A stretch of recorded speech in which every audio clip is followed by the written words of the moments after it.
Seguimos aquí en Primera Plana con Eva Cantón, corresponsal en París del Periódico de Cataluña, y con Verónica Calvo, investigadora de Ciencias Políticas del Instituto de Ciencias Políticas en París. Sepamos ya quién es nuestro personaje de la semana. No podía ser de otra forma. El presidente de Cataluña, Carles Puigdemont, quizá la persona de la que más se ha hablado durante toda esta semana. Nunca un presidente regional quizá haya tenido tanta fama a nivel mundial. Dice que hasta este punto se ha llegado porque Madrid ha mirado una y otra vez hacia otro lado cuando ha intentado negociar. Pero sería interesante hablar de la historia de cómo Puigdemont llegó al poder. Casi por azar, podríamos decir, ¿no, Eva?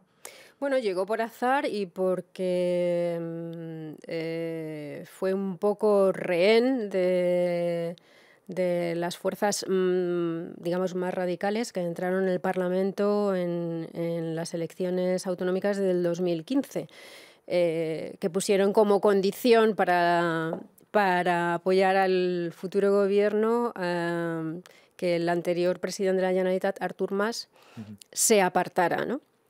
Entonces sí, Carles Puigdemont, antiguo alcalde de Girona, se convirtió en presidente de la Generalitat un poco por las circunstancias, por azar de la historia, pero bueno, es cierto que ya en el planteamiento de la coalición de Junts pel Sí, con el que concurrieron a las elecciones autonómicas, el planteamiento el objetivo final de la independencia de Cataluña estaba sobre la mesa. Lo que ocurre es que aunque ganaron las elecciones teóricamente plebiscitarias, es decir, que sancionarían, que darían el impulso para el apoyo que necesitaban para seguir adelante con el plan, con el objetivo independentista, alcanzaron escaños, pero no suficientes votos como para que fuera digamos, un apoyo mayoritario de la sociedad catalana, ¿no? Y precisamente yo creo que es ahí donde está el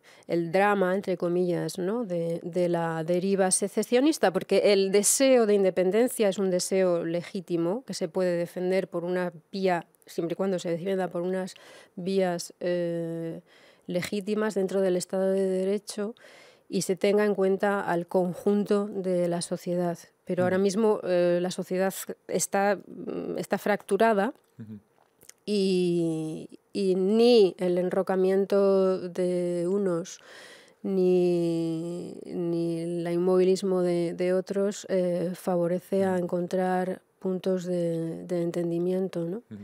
Ya ven que vamos trufando la realidad catalana también con esa visión de América Latina y las aportaciones también que nos hace Verónica Calvo. Hablábamos antes de la pausa, Verónica, de ese modelo de Bolivia y si se podía traspasar a España como posible solución, como apuntaban los socialistas españoles durante este mismo verano, semanas antes de la crisis. Sí, lo han puesto como modelo...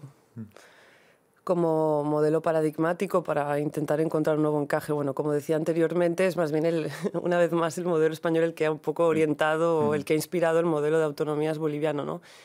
La gran diferencia es que Bolivia sí es un Estado plurinacional, sí reconoce naciones con sus lenguas que son oficiales. 37 lenguas. Sí, 36 naciones y lenguas originarias, o sea, indígenas. ¿Esto qué tiene como consecuencia? Que a la hora de elaborar un estatuto de autonomía, ¿no?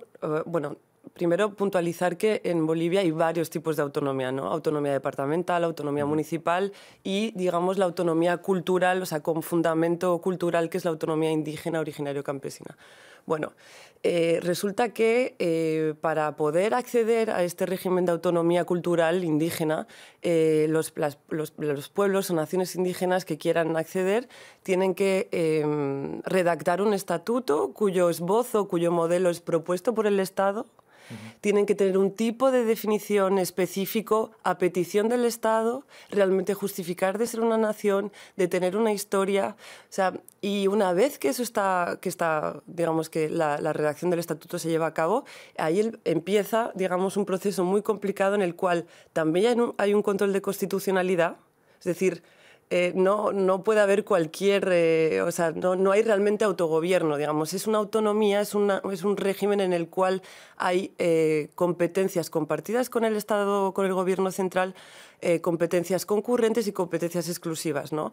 Tiene toda la parte digamos, de construcción nacional, con muchas prerrogativas en educación, en salud, pero disminuido a nivel ejecutivo, ¿no? Disminuido a nivel de prerrogativas y de poder de decisión. Y con el bemol, además, de que en el último tiempo se ha modificado la ley de autonomías para introducir una dificultad más, digamos, que es la de que la Asamblea Legislativa Plurinacional, perdón, es finalmente la que tiene la última palabra para saber si una autonomía indígena puede existir o no. O sea, imagínate que encima tiene que ser ratificado por lo que sería el equivalente del Congreso de los Diputados, en el cual evidentemente estas poblaciones tienen casi ningún tipo de representación, ¿no? A la hora de proponer otras soluciones, hemos evocado antes la posibilidad de un referéndum pactado. No sé, Eva, si podríamos mirar hacia otros casos como Quebec, como Escocia, hacia dónde podríamos mirar y qué apoyos tendría dentro de la política española un referéndum pactado. Sí, se pueden mirar otros ejemplos, el de Quebec, el de Escocia, pero habría en todo caso que adaptarlos al contexto español y al contexto catalán, porque bueno, todos los ejemplos son buenos, pero las situaciones políticas y tanto de las regiones secesionistas como de la propia estructura del país son diferentes. Los apoyos, yo creo que empieza a cobrar fuerza la idea de que el conflicto con Cataluña solo se puede resolver con una revisión constitucional que permita lo que la Constitución ahora no permite, que es un referéndum en una parte del territorio nacional, porque ahora mismo la soberanía nacional reside en el conjunto de la población española, entonces no se puede plantear un referéndum solo en parte, que es a lo que se agarra el gobierno central en este momento para exigir a la Generalitat que vuelva a la senda constitucional y plantee sus demandas dentro de la ley, pero ahora mismo es bastante difícil. O sea que sí hay modelos fuera, hay modelos fuera.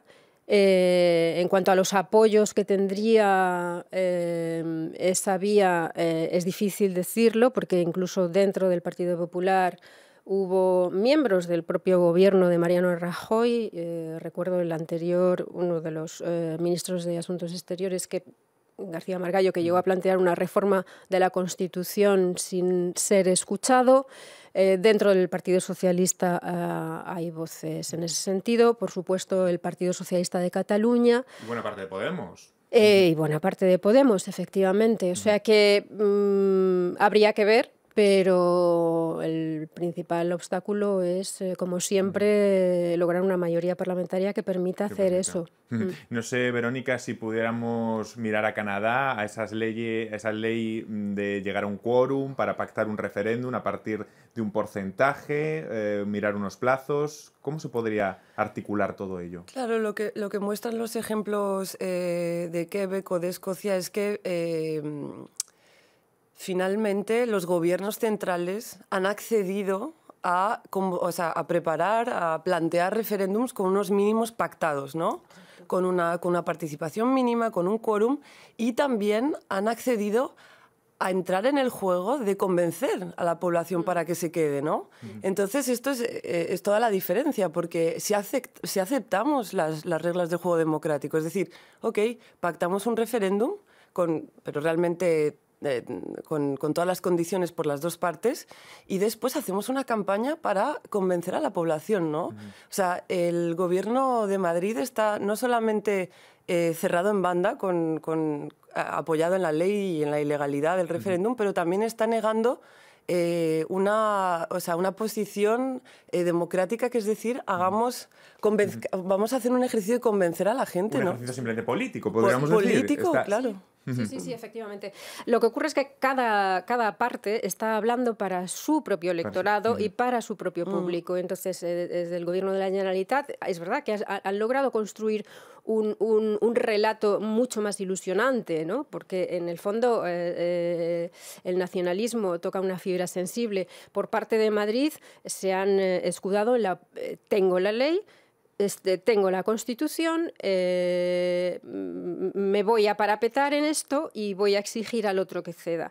Cada uno habla a su electorado. Y es verdad que